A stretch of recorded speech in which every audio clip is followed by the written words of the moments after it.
पृथ्वी जने तृप्त केली त्यासी यशोदा भोजन घाली नवल केवडे नकळे कानोबाचे गोडे विश्वव्यापक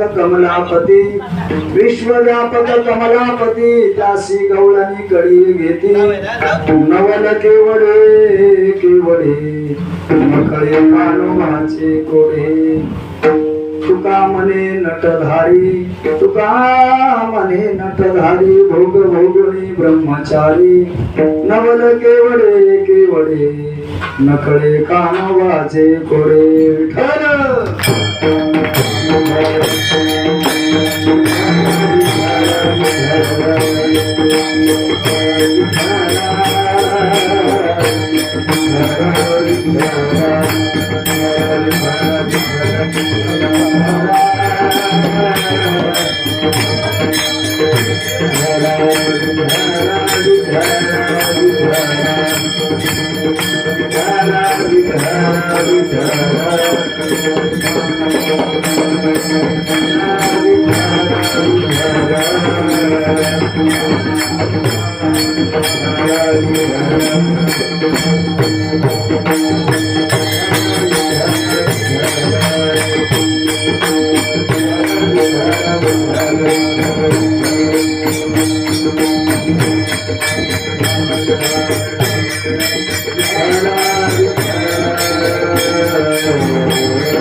महायोग पिते तटे भीमरथ्या वरम पुंडरीकाय दातु मुनीन्द्रे समागत्युतिष्ठन्तमानन्दकन्दं परब्रह्मलिङ्गं भजे पाण्डुरङ्गका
धरावतारम् कलंकां गतेजोतिकामोदिवक्त्रम् फलानि शवादापनुदार दीक्षम् समाधिस्थमूर्तिं भज ज्ञानदेवम् नागेन्द्रहराय त्रिलोचनाय भस्मांगरागाय महेश्वराय नित्याय शुद्धाय दिगंबराय तस्मै नकाराय नमः शिवाय जयांचे केलिया स्मरण होय सकळ विद्यांचे अधिकरण हेची बंधू श्री चरण श्री गुरूंचे ते नमस्कारुणे आता मस्तक हे पायावरी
माझवाने तुझे वरणी तुझ नाम माझवाने तुझे वरणी तुझ नाम और जगही प्रेम काहिल परा भाई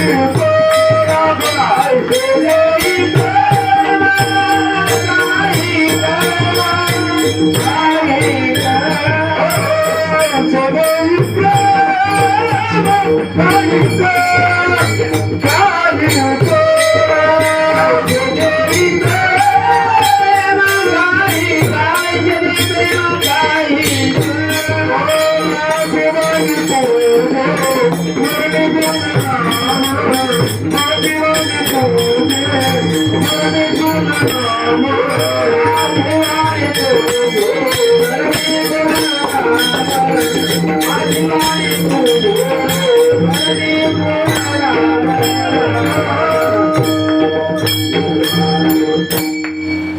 अनंत ब्रह्मांडे उदरी हरिहा बालक नंदाघरी नवल केवडे केवडे नकळे कानोबाचे कोडे. प्रस्तुत प्राप्त प्रसंगी कीर्तन लोके सेवे करता निवडलेला अभंग श्रीमंत महावैष्णव अग्रकरी वैराग्याचे परममूर्ती विश्वभूषण वाणी सम्राट अलौकिक कल्पना आविष्कार भास्कर वारकरी संप्रदायाचे परमोच्च मानबिंदू अक्षर ब्रह्मा अवतरण विश्व मानसम्राट सकल संत कंठभूषण अलंकापूर पीठाधीश्वर ज्ञानेश्वरी श्री जगद्गुरु तुकोबर यांचा 5 चरणाचा कालापर प्रकरणातील अभंग सेवेकरता निवडलेला आहे.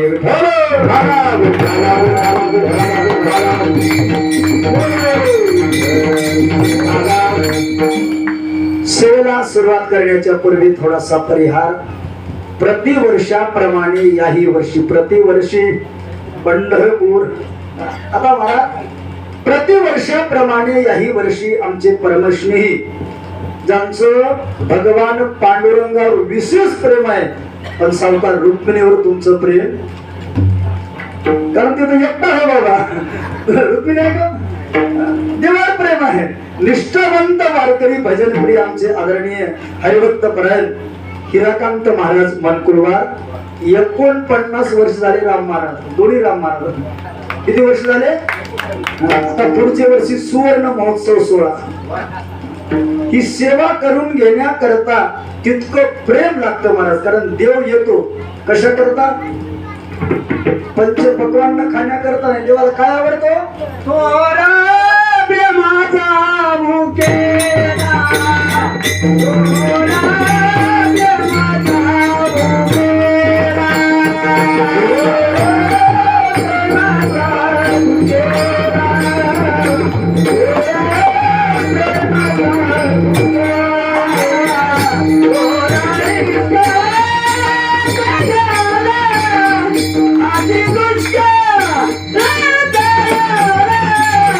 Oh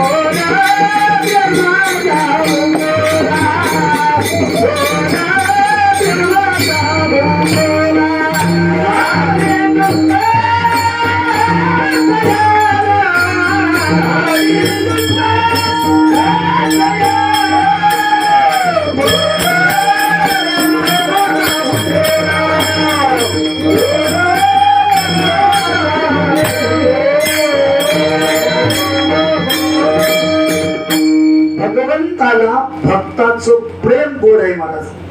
भक्ताचा परमार्थ गोड आहे. भगवंताचं प्रेम गोड आहे. पंचपक्वांना देवाला गोड लागत प्रेमापुढे फिका आहे महाराज. आपण म्हणतो अमृता होणी गोड, अमृता पुढे नामा पुढे अमृत फिका आहे. तसं भगवंताच्या प्रेमापुढे सगळा संसार फिका आहे महाराज. सुंदर भगवंतावर प्रेम करणारे आमचे हिराकांत महाराज मनकुळवाद पांडुरंगाची विठ्ठलाची सेवा केल्यामुळं त्यांच्या घरी हा विठ्ठल जन्माला आला. कळलं तुम्हाला? ही त्याची कृपा आहे महाराज. असं नाही हो नुसता नाही जन्माला आला महाराज. या विठ्ठलानं महाराज इंद्र सुद्धा प्रसन्न केला. इंद्र वादी मृदंगारा विठ्ठल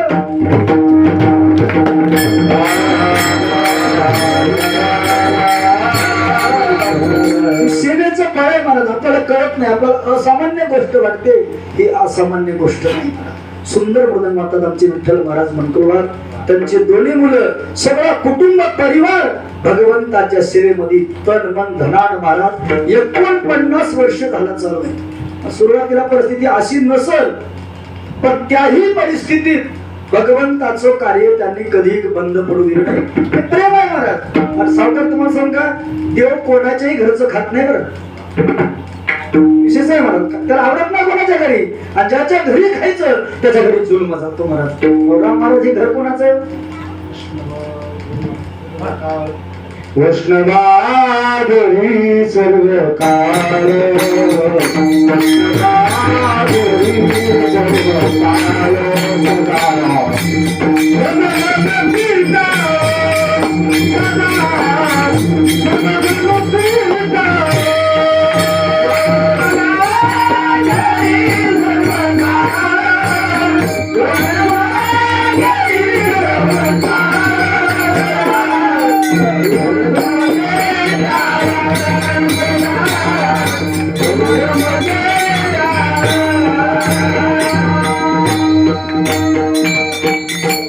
वैष्णवाचं घर याच्या करता म्हणलं महाराज.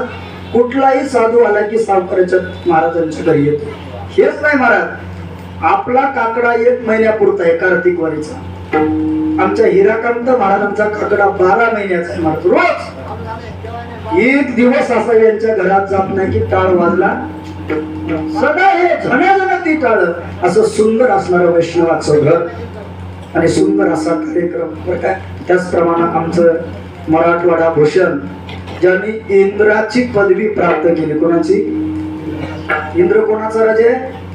देवाचा. आमचे आदरणीय हरिभक्त परायण मृदंग विशारद दुर्गेश महाराज स्वर्गीय टाळेवाजव महाराज. आमच्या विठ्ठल महाराजांचा टाळेवाजव महाराज. इथं असल्यावर कार्यक्रम ते टाळतच नाही.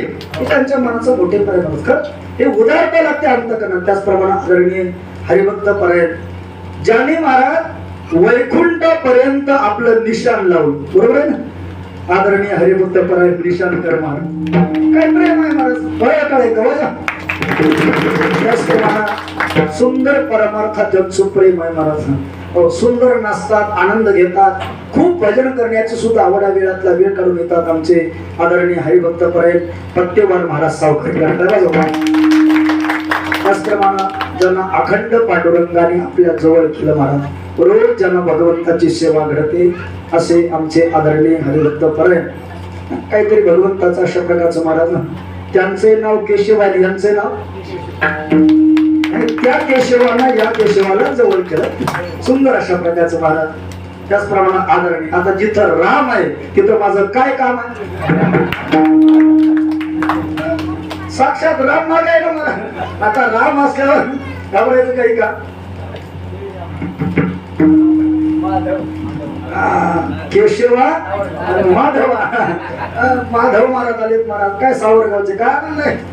आता आता महाराज सुंदर कटला माझा माधव महाराज. आता सुंदर ज्यांचं प्रेम आहे महाराज कालपासूनच पाहिलो आमचे नुसते राम नाही ते रामाचे दास आहेत आमचे रामदास महाराज ते प्रेम आहे महाराज आता काल सांगितलं 85 वर्ष ज्याचं वय आहे हे कीर्तनातला तरुण आहे का नाही तरुणा भाग्यवंत नटे आदरणीय हरिभक्त परायण त्यांचंही नाव लक्ष्मीकांत यांचंही नाव हे कोणाचा पती आहे लक्ष्मीकांत हे कोणाचे पती आहे लक्ष्मीकांत महाराज गादेवा काय बघा महाराज त्याचप्रमाणे आदरणीय ज्यांनी महाराज विश्वाच्या हृदयात नाव कोरलं आदरणीय हरिभक्त परायण शिवाजी आहे छत्रपती शिवाजी महाराज की असं म्हणण्याबरोबर त्यांचं नाव आठवत आमचे आदरणीय हरिभक्त परायण शिवाजी महाराज कोकाटे हा पहिले दूधवाले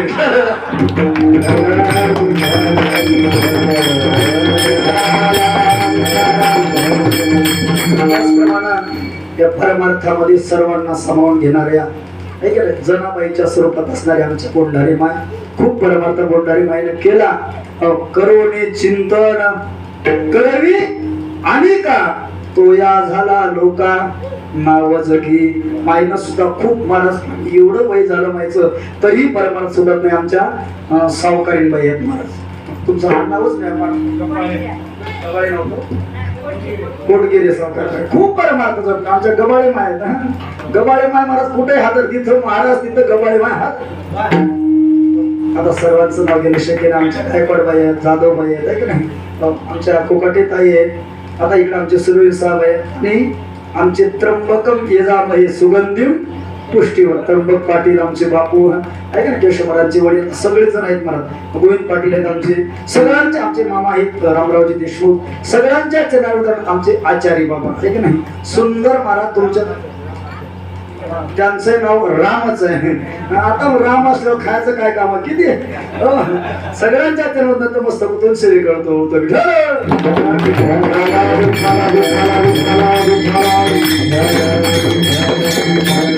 जगद्गुरु तुकोबारायांनी या काल्याच्या अभंगातून भगवंताने प्रत्येक अवतारात नवल केलं महाराज नवल झालं नाही असा एकही देवाचा 24 अवतारात म्हणण्यापेक्षा अनंत अवतार घेसी अनंत अवतार घेसी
अनंत अवतारात भगवंताला नवल केलं ते नवल आपल्याला पाहायचंय पण आज विशेष पर्व आहे मला कोणतं पर्व आहे द्वादशीचं आहे का नाही द्वादशीचं पर्व आहे काल एकादशी झाली परवाला दशमी होती आणि हे कार्तिकी नावाची एकादशीची द्वादशी आहे साधना पर्व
सुंदर प्रमाण दिलं आमच्या निशंकर महाराज.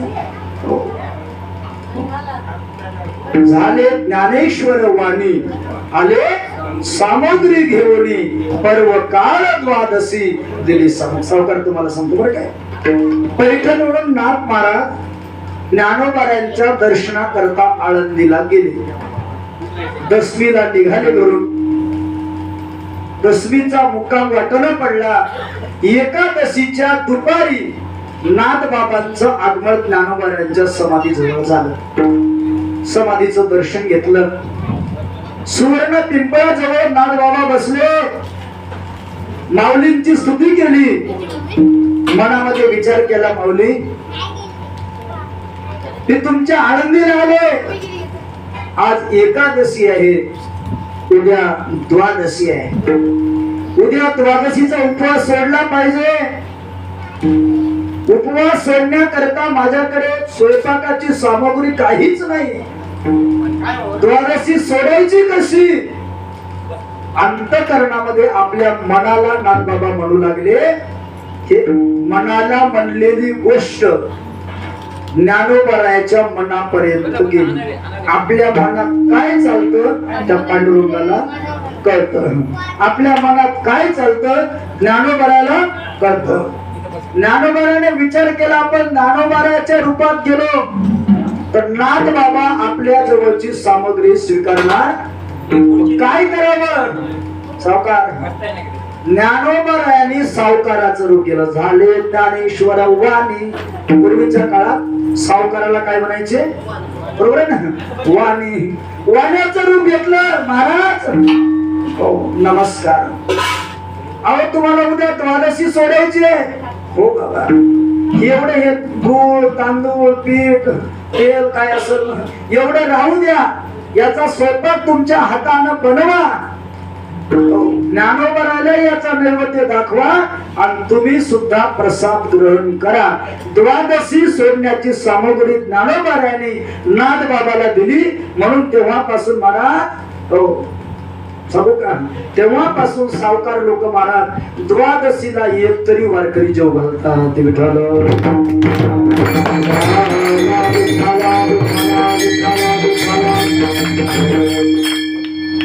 एकदा काही भक्त पंढरपूरला गेले.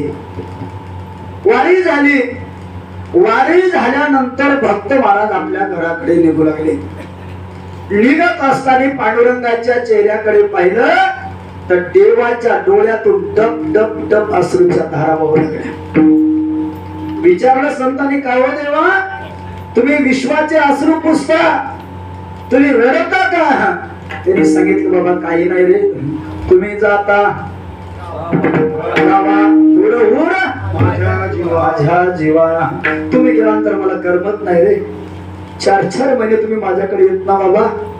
डोळ्यात पाणी आलं माझ्या पांडुरंगाने. तुम्हाला विनंती आहे वारकरी बाबांनो संतांनो, अरे तुम्ही तुमचा संसार करा, सुखे करावा संसार, न संडावे दोन्ही वार, दया क्षमा कर. पण बाबा माझ्या मनातली गोष्ट आहे का हो? माझ्या मनात काय देवा तुमच्या मनात आहे? काही नाही रे, फक्त मला आषाढी आणि कार्तिकीला आषाढी कार्तिकी विसरू नका माझा, आषाढी कार्तिकी विसरू नका माझा.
वर्षातून कमीत कमी 2दा मला विसरू नका, आषाढी कार्तिकी विसरू नका. मग एक संदर्भ सापडला सावकार मला, की भगवंत आणि आषाढी आणि कार्तिकी याच 2च वाऱ्या वारकऱ्याला विशेष रूपानं करायला का सांगितले.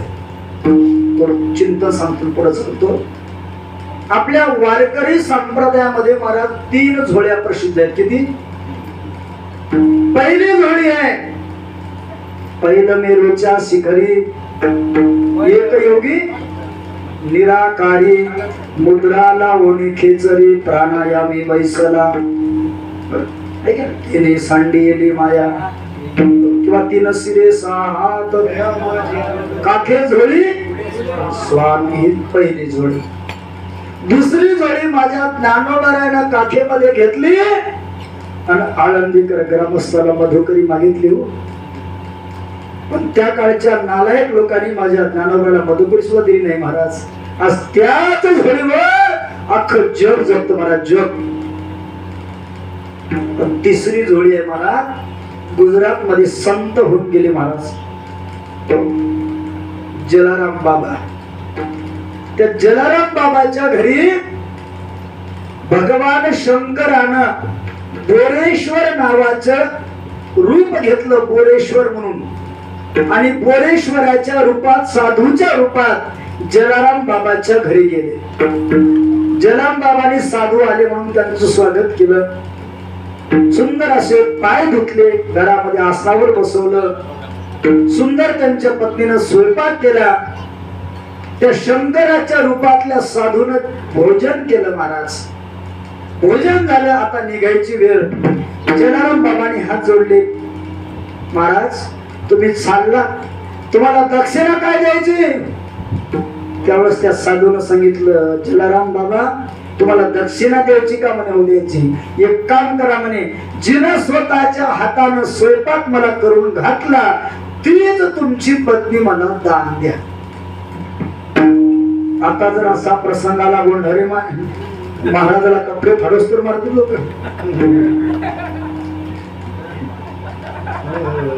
सांगितलं काही हरकत नाही. जलाराम बाबांनी पत्नीकडे पाहिलं, सांगितलं काही हरकत नाही, साधूच्या सेवे करता चाललंय ना. नवीन कोर करकरीत पातळ घातलं. पहिलं पातळ होतं, आता पातळ पातळ झालं, आता राहिलेलं नाही. नमस्कार केला आपल्या मालकाला, विष्णू स्वरूप असणाऱ्या.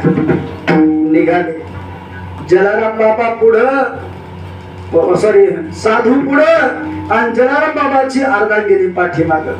साधूनं दरवाजाच्या बाहेर पाऊल टाकला महाराज. डोळ्यातून थेंब वाहत होते अश्रूच्या धारा. प्रत्येक पावलाला अश्रूचा थेंब पडत होता. गावाच्या शिवेपर्यंत गेले आणि पाठीमाग वळून हात जोडले, माय तुला नेण्याकरता आलो नव्हतो ग, तुझं फक्त मला मन पाहिजे होतं, सत्व पाहिजे होतं. त्या विश्वाचे मालक असणाऱ्या शंकरानं त्या मायचे पाय धरले आणि ढसा ढसा महाराज तो भगवान शंकराला, माय जाय तू त्या घरात. अशीच कथा महाराज कार्तिक वारीला घडली. आमच्या गोंढरे नेहमी म्हणतात, पंढरीची वाट धामण गावा गेली, खरी सेवा केली बोधल्याने बोधल्याने. त्याही बोधल्याच्या घरी हा पांडुरंग. तुम्हाला काय सांगलो मी, कार्तिकी का निर्माण झाला, पांडुरंग केला. देवानं बोधले महाराजांच्या हातून सेवा करून घेतली. काही दिवस राहिले, भोजनही केलं आणि निघताना सांगितलं, बोधले महाराज तुमची भागीरथी रथी नावाची तेवढी सून मला द्या. दिसायला सुंदर गोरी गोरी पान महाराज. बोधले महाराजांना मागचा पुढचा विचार नाही केला आणि पांडुरंगाच्या झोळीत त्या भागीरथीला टाकले महाराज. त्या भागीरथीला भगवंतानी पंढरपुरापर्यंत आणलं आणि सांगितलं, बोधले महाराज इथून पुढे माझ्या कार्तिकीच्या वारीला तुम्ही आल्याशिवाय आणि वारकरी आल्याशिवाय माझी कार्तिकी वारीच पूर्ण होणार नाही, असं आशीर्वाद दिला.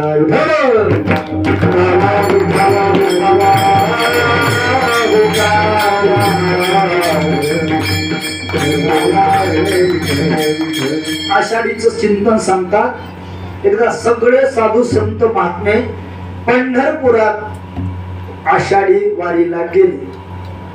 मंदिरात गेले. मंदिरात पांडुरंग दिसला, देवच नव्हता महाराज. सगळे संत गोळा झाले. देव नेला कोणा?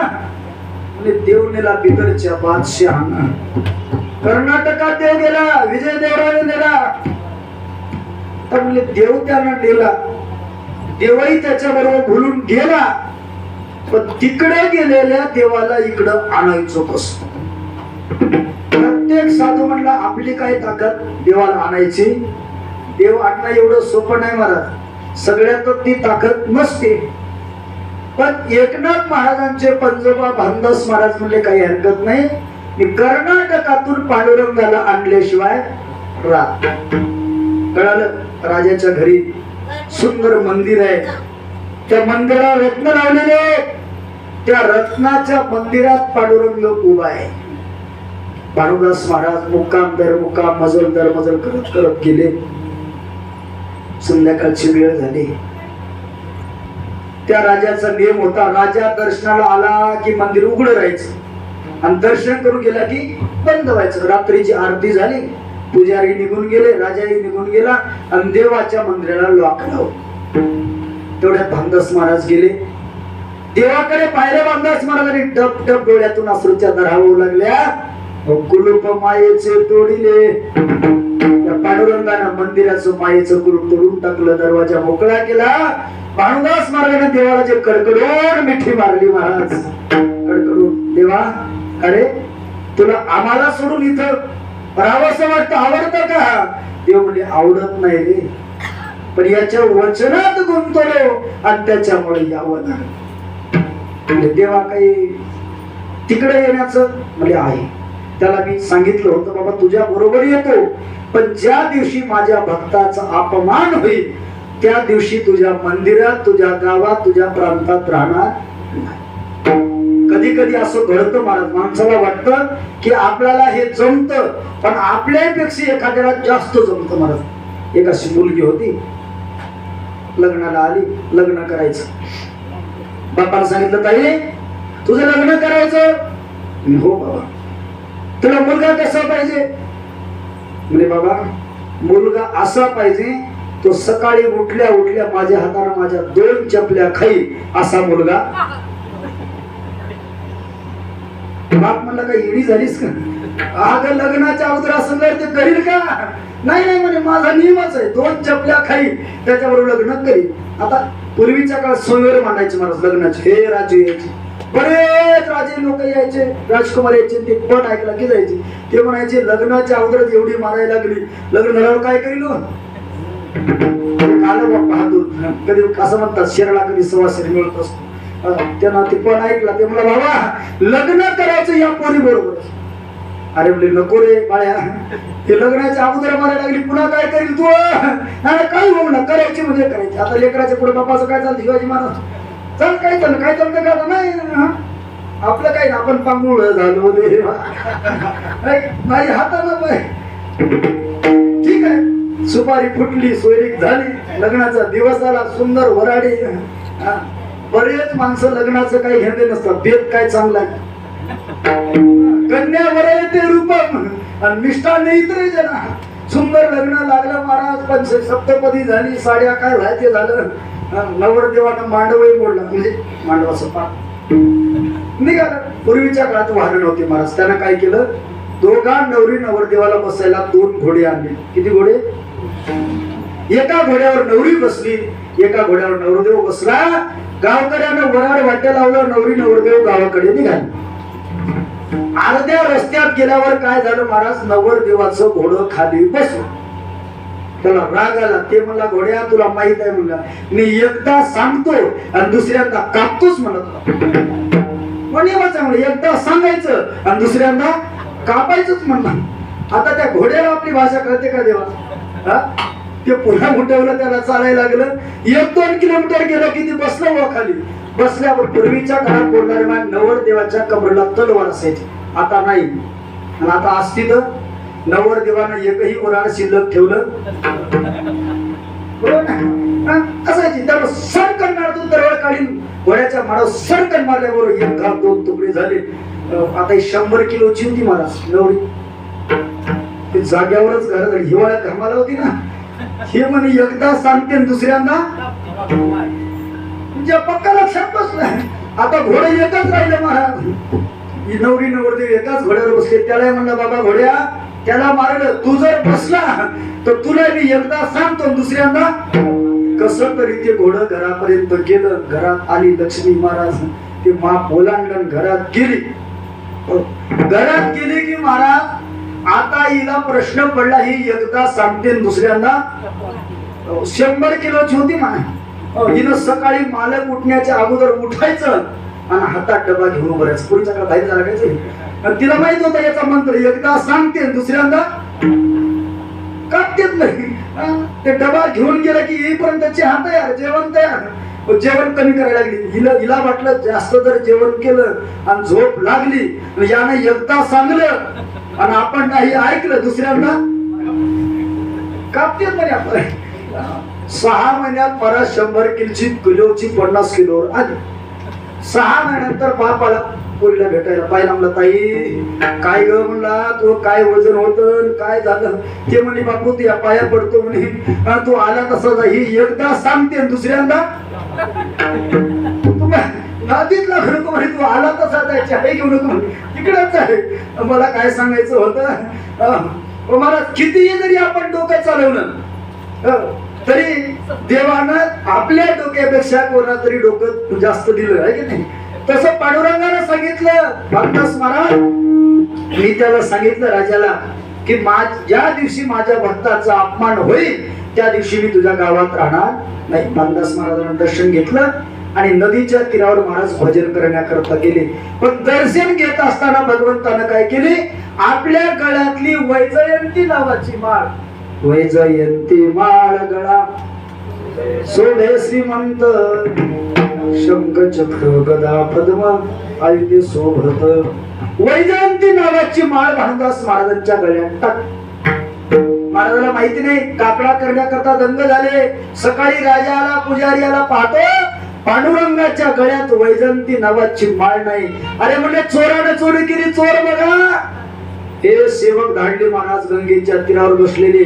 भानुदास महाराजांच्या गळ्यात वैजयंती माळ दिसली. हाताला पकडलं. राजे साहेब चोर पकडलाय. समोर आणलं. पांडुरंगाने सांगितलं थांबा राजा तुला वचन दिलं होतं ज्या दिवशी माझ्या भक्ताचा अपमान होईल त्या दिवशी तुझ्या गावात राहणार नाही. तो चोर नाही.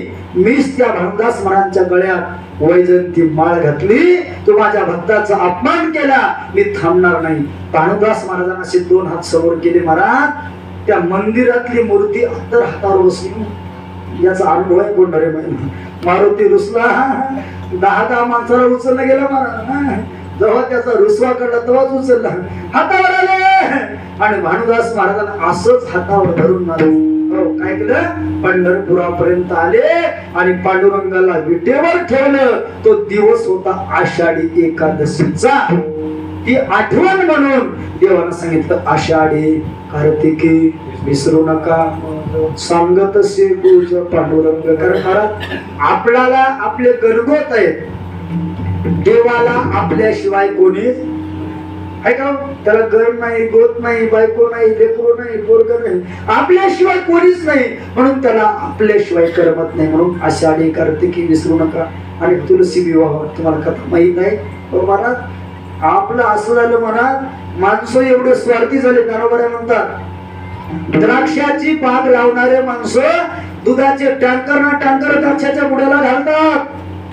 पण तुळशीच्या झाडाला एक शिंतोडा सुद्धा पाणी वाहत नाही. बरोबर म्हणतात तुळशीच्या झाडा दुरोणीनं घामे शिंतोडा परी द्राक्षाची बुडा दुधाची लावी. महाराज त्या तुळशीला जर रोज एक तांब्या पाणी सुवासीन बाईनं जर टाकलं महाराज त्या घरामध्ये कधीही अशा प्रकारचं कशाचीही कमतरता पडत नाही. इतकं सामर्थ्य त्या तुळशीमध्ये महाराज. कधी आपण करत नाही. तुळशी विवाह आहे.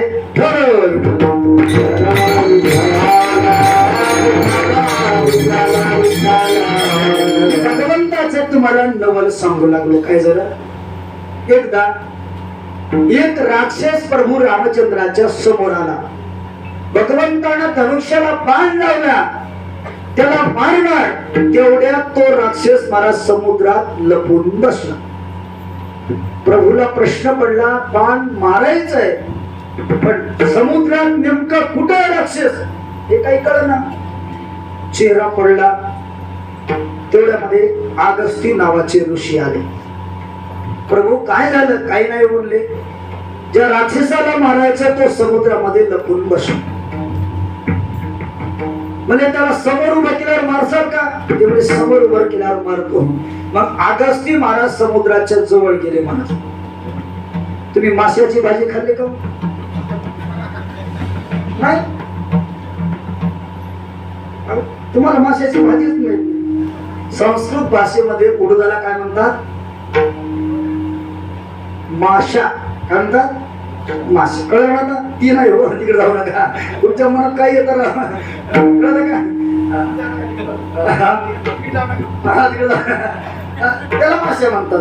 ते डाळ एवढा डाळ असतो महाराज, आहे की नाही? ब्राह्मणांना संध्या करत असताना माशाच्या डाळी एवढं पाणी घ्यायचं असते हातात ब्राह्मणासाठी. त्याला म्हणतात त्रिकाल संध्या. अगस्ती महाराजांनी समुद्राचं पाणी पिलं, ओंजळीलं नाही महाराज. समुद्राचं पाणी त्यांच्या हातावर पूर्ण त्या माशाच्या डाळी एवढंच आलं. महाराज प्राशन केलं. राक्षस पाहिला, प्रभूनं मारला. प्रभू म्हणले, गुरु महाराज तुम्ही आमचं चांगलं काम केलं, आमच्या घरी भोजन करण्याकरता या. अगस्ती महाराजांना आमंत्रण दिलं. ठरल्याप्रमाणे अगस्ती महाराज प्रभू रामचंद्राच्या अयोध्या नगरीमध्ये जेवण करण्याकरता जाणार. प्रभूनं सांगितलं, महाराज जेवण पोटभर मिळेल पण तुम्हाला पिण्याकरता पाणी मिळणार. प्रभूने विचार केला, एवढं समुद्राचं पाणी यानं मासे इतकं प्राशन केलं, आपल्या अयोध्येत तेवढं पाणी नाहीच ना, कुठून काय पाणी नाही म्हणजे जेवण या जन्मात आणि पाण्याची तहान पुढच्या जन्मात. आपल्याकडे म्हणतात आज आमंत्रण आणि उद्या बैलाला म्हणतो ना, बैलाला तसं जेवायला आज आणि पाणी प्यायला पुढचा जन्म. अगस्ती महाराज आले. सुंदर प्रभूने पंचपक्वान्नाचं जेवण केलं. अगस्ती महाराज जेवण केले, निघून गेले. प्रभूने विचार केला, पुढच्या जन्मात अगस्ती महाराजाला काय करायचंय? पाणी द्यायचं. मग प्रभूचा जन्म झाला. लीला करत असताना काय केलं? भगवंतानी महाराज इंद्र याग बंद करून गोवर्धनाची पूजा करण्याचं ठरवलं. सगळं जास्त कथा लांबत नाही. सगळी गोपाळ अशा प्रकारचं गोवर्धनाकडे गेली. नारदानं कळ इंद्राला लावली आणि इंद्रानं संवर्तक नावाच्या मेघाला आज्ञा केली, मुसळधार पाऊस पडायचा. भगवंतानं तेवढ्याच वेळात दुसरे 2 पर्वत तिथं आणले, पाणी अडवलं. अगस्ती महाराजाला प्रार्थना केली, महाराज आता ओंजळ लावा आणि पोटभर काय करा? पाणी प्या. 7 दिवस 7 रात्र पाणी पडत होतं. तेवढंही पाणी पिलं महाराज कोण? अगस्तीनं. तरी अगस्ती महाराज म्हणले, रामा माझी अजून काय ताण भागली? मुसळधार पाऊस महाराज 7 दिवस पडला, 7 रात्र, तरी ताण भागली नाही. असे ते अगस्ती नावाचे महाराज इतकं अशा प्रकारचा पाऊस पडला. हे भगवंताचं नवल नाही का? अभंगाचं दुसरं नवल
मुसळधार पाऊस पडला, पण गोकुळातल्या एका घरावरची पाचड सुद्धा देवानं खाली पडू दिली नाही. हे भगवंताचं नवल नाही का महाराज? किती तरी नवल आहेत महाराज. भगवंताने गोपाळाच्या समक्ष 12 गाव अग्नी जिळला. नवल केवढे केवढे नकडे कानोबाचे गोडे. तर गोपाळाला आनंद प्राप्त करून देण्याकरता, गोपाळाचा चेंडू परत आणण्याकरता भगवंतानं कालिया नावाच्या डोहात उडी घातली.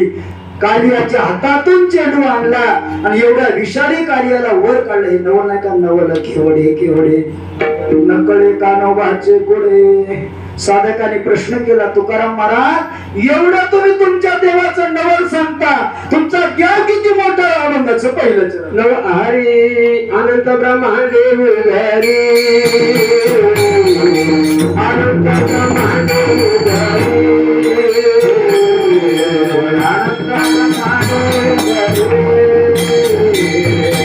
अनंत ब्रह्मांडे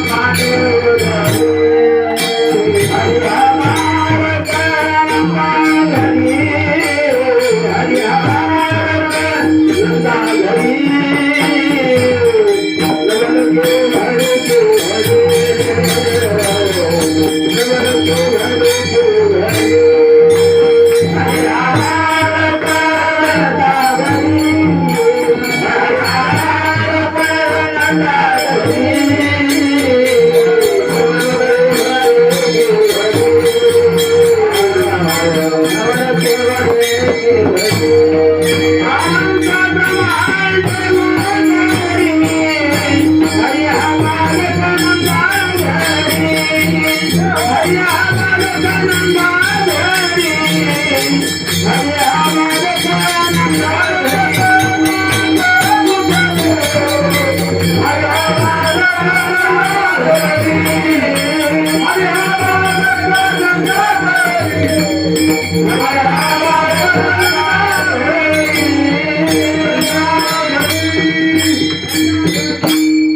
साधकाने प्रश्न केला, महाराज तुमचा देव किती मोठा आहे?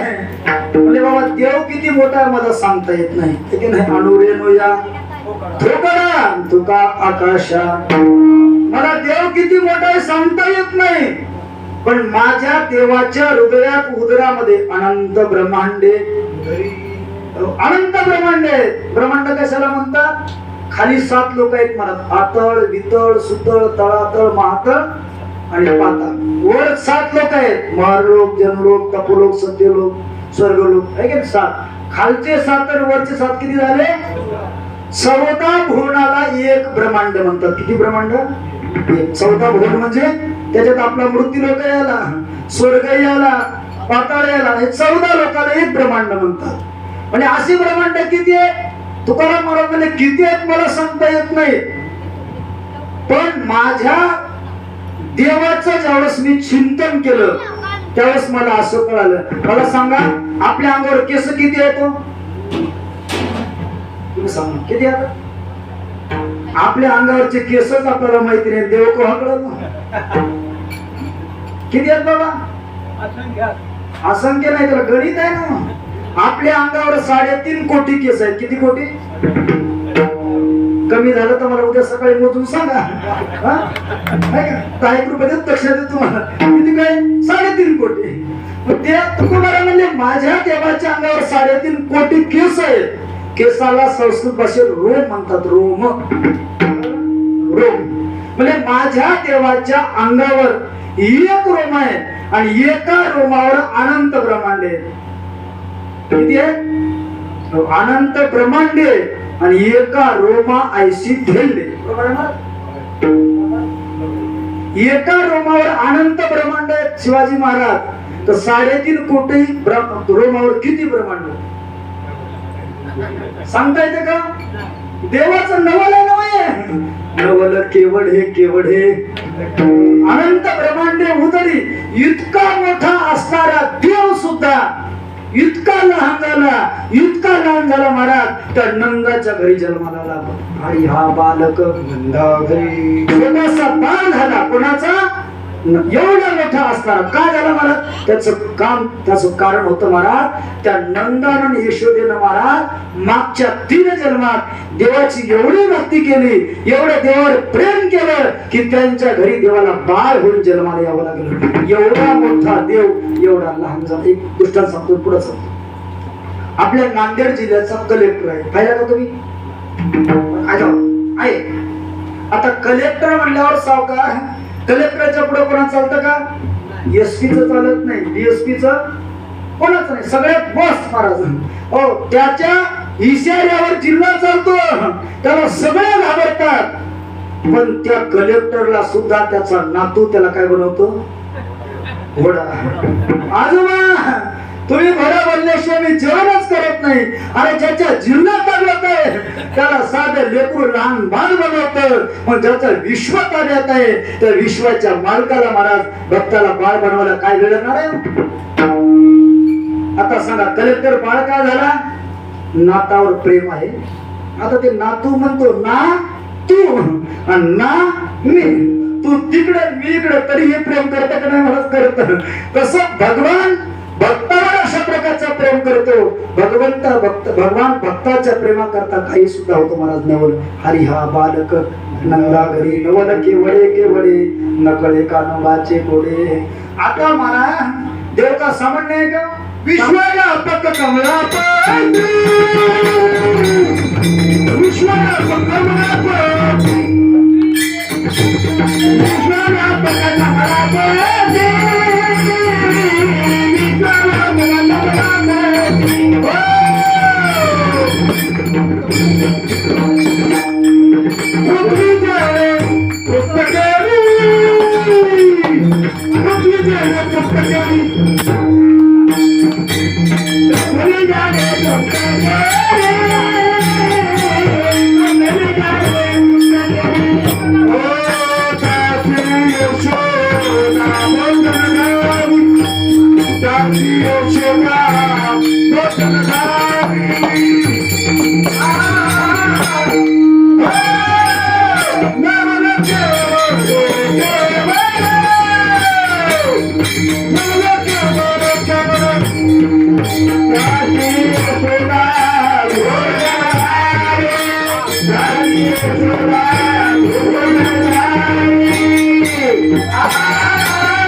भगवान परमात्मा अख्खं विश्व तृप्त करतो, इतका मोठा देव आहे महाराज. देव किती मोठा असला तरी देवाच्या बायकोला देव कळाला.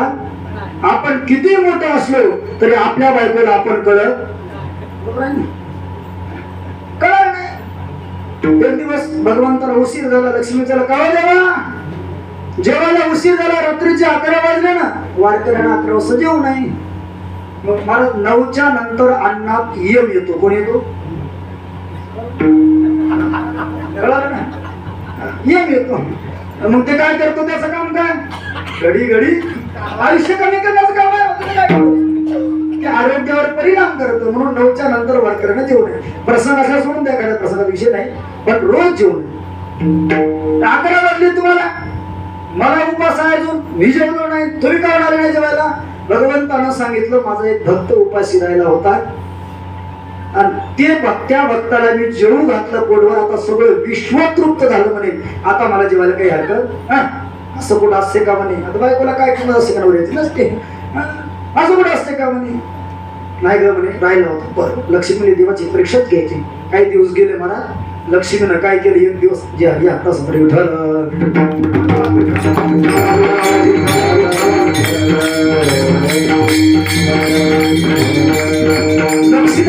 माचीची डब्बी घेतली महाराज, माचीची डब्बी, आणि त्याच्यात एक लाल मुंगी. मी नेहमी सांगत असतो महाराज, काळ्या मुंगीपेक्षा लाल मुंगी जास्त पायाला झोपत असते. बरोबर? तेरे भी चूप घातली डबी. काहीच टाकलं नाही महाराज. पॅक बंद केली, चिरकुटावर चिरकुट चिरकुटावर चिरकुट असं गुंडाळलं आणि थोडस छिद्र पाडलं, हवा जाय ठेवून दिली डबी देवघरावर. देव आले, आज 10 वाजता आले. लक्ष्मीने मला लई भूक लागली, बरोबर जेवायला. म्हणजे देवा सगळं विश्व जेवण तृप्त झालं का? म्हणे झालं. बरं, सुंदर ताट म्हणलं, पंचपक्वान्नाचं देवाला 2-4 खाऊ दिले. आता म्हणले आज देवाला दाखवायचं, म्हणे देव जेव घालतो गोबस ठेवतो. इतकी आनंदात होती, आज देवाची देवाला चूक दाखवायचीच म्हणे. देव पाठापाशी केली, ते चिंध्यावरच्या चिंध्यावर काढल्या आणि आत डबी उघडल्या. बरोबर मला त्या मुंगीच्या समोर तिला 2-4 साखरेचे दाणे दिसले. ते जे खाली बसली, पुन्हा काही उठली, तेव्हापासून लक्ष्मी बसूनच आहे, बोलणार उभी नाही. ती म्हणली याच्या पुढे आपलं काही चालत नाही. पृथ्वी ज्याने तृप्त केली, इतका व्यापक असणारा परमात्मा, पण त्या सुद्धा परमात्म्याला स्वतःच्या हाताने ज्या यशोदेनं भोजन घातलं, ती यशोदा किती मोठी असेल. देव जर एवढा मोठा आहे, तर या विश्वाच्या देवाला जेव घालणारी यशोदा किती मोठी असेल. विठ्ठल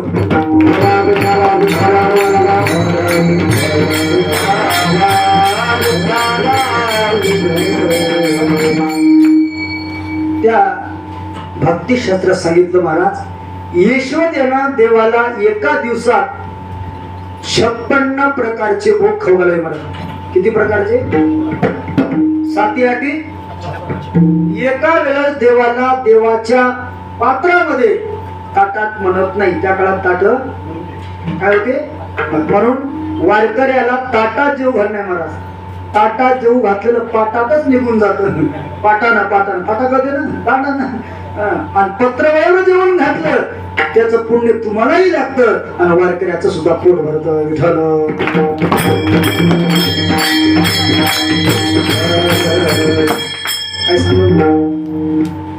काय सांगू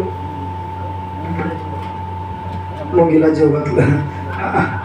यशोदे ना देवाला दिवसातून 8 वेळेस भोजन घालावं. किती वेळेस? एका वेळेस यशोदेनं पात्रामध्ये 7 पदार्थ, 7-8. अरे का 56 भोग. आता कोणते आहे ते पुन्हा सांगतो मी निवांत. या 56 प्रकारचे भोग रोज यशोदेनं कृष्णाला खाऊ घालावे. तेव्हापासून पांडुरंगाला, ज्ञानोबरायला तुम्ही मंदिरात जा महाराज, 56 प्रकारचे भोग रोज असतात. फक्त आपण पाहत नाही महाराज, ते जे पाहायचं ते पाहत नाही. आणि आगास पाळणा खेळून आल्याशिवाय आपलं लक्ष आगास पाळण्याकडे, त्या घोंगडीकडे, मुसळाकडे, आपलं लक्ष इकडे देवाकडे कुठे. मी नेहमी सांगत असतो, अरे पंढरपूरला गेल्यावर बाबा एकदा तरी आपल्याला वाटतं का या दिवशी देव, या वर्षी आषाढी वारीत देव सुंदर हसला, मागच्या वर्षी देव रडला नाही, त्याच्याकडे पाहतच नाही ना. आपण पाहायला जातो कोणाला? माणसाला, देवाकडे पाहतात. म्हणून देव आपल्याकडे पाहत नाही, आपण त्याच्याकडे पाहत नाही, ते आपल्याकडे. इतकी अशा प्रकारची मारुती यशोदा विश्वजेने तृप्त केली, त्याची यशोदा भोजन झाली. तो परमात्मा कसा आहे बरे, एवढा असणारा परमात्मा मला इतका मोठा आहे मला. तो लक्ष्मीचा पती आहे, पण त्याही लक्ष्मीच्या पतीला आमच्या गवळीनं काय घेतलं महाराज? विश्वव्यापक कमलापती त्याशी गवळणी घेतली. त्या गवळीनं भगवंताला कडीवर घेतला महाराज. एक गवळण अशी होती, त्या गवळण आल्याशिवाय रडणारा परमात्मा शांत होत नव्हता. स्वर्ग रडायचा. केव्हा रडायचा?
भगवान रडायला लागले की शांत होत नव्हते. मग यशोदा हाक मारायची, राधे राधे राधे घेई श्याम सुंदर, राधे राधे घेई श्याम